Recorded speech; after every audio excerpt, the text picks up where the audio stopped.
Tyreek Hill won't shut up. Not on the field, not online, and definitely not in your head if you're a Dolphins fan who's been refreshing your feed, wondering if you just witnessed the beginning of the end. You see the tweets, the TikToks, the vague little signs. You think he's just playing around. But deep down, you're not so sure anymore. This isn't just noise. This is something else. When a player of his caliber starts playing the cryptic game, there's a crack forming somewhere. And whether it's in the locker room, the front office, or inside Hill's own head, you can feel the shift. It's that familiar hum of instability, like the air before a storm. He's 31, still electric, still faster than nearly anyone else on that field. But he's not invincible. He's not getting younger. And most importantly, he's not silent. Hill knows exactly what he's doing when he drops those posts. A peace sign here, a meme there. One day he's laughing with teammates, the next he's hinting at walking away. Maybe it's just still being Hill, but maybe it's not. And in steps Albert Breer, throwing gasoline on the fire. If I were the Miami Dolphins, I'd think about trading Tyreek Hill. That's not an opinion tossed into the wind. That's a calculated statement. A loaded suggestion built on something deeper than speculation. Because here's the uncomfortable truth. The Dolphins are stuck in a financial minefield. Aging stars, huge contracts, 0 playoff wins to show for the big, bold, expensive moves they've made.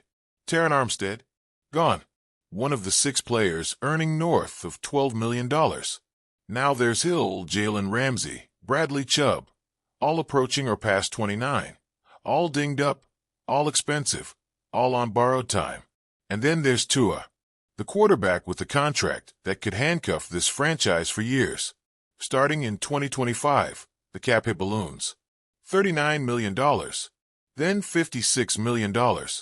No escape until 2027. There's no exit door. Just a long hallway filled with questions nobody wants to ask out loud. Is he really that guy?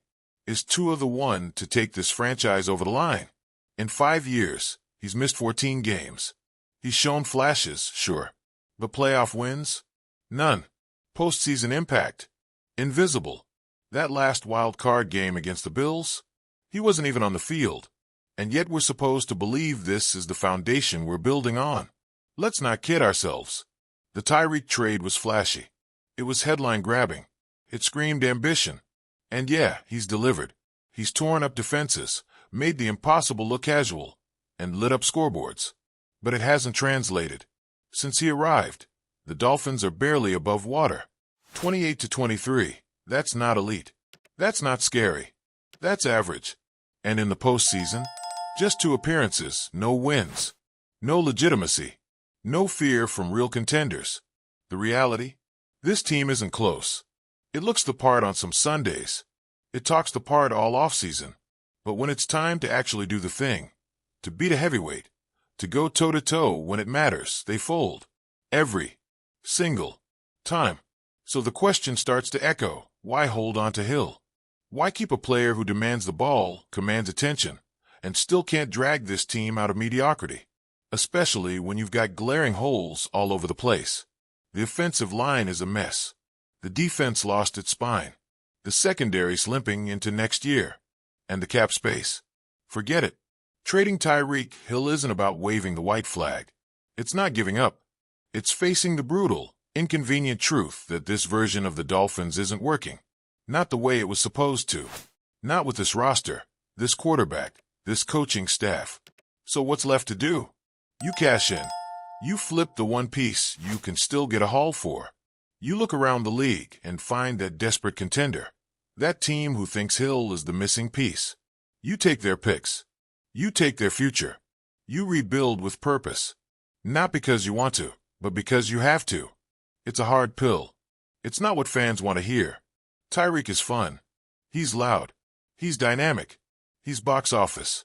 But that doesn't make him untouchable. This league chews up stars and spits them out every year. You think Miami is exempt from that? You think this is a fairy tale? This is the NFL.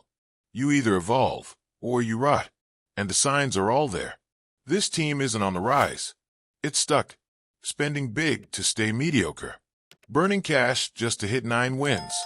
And when you strip away the fireworks and highlight reels, you see it clearly. This roster is aging fast, and it's not getting better on its own. So what now? Does McDaniel have the nerve to make the tough call? Does Chris Grier have the vision to reshape this thing before it collapses under its own weight? Or do they ride it out, pretend everything's fine, and pray for a miracle that doesn't come?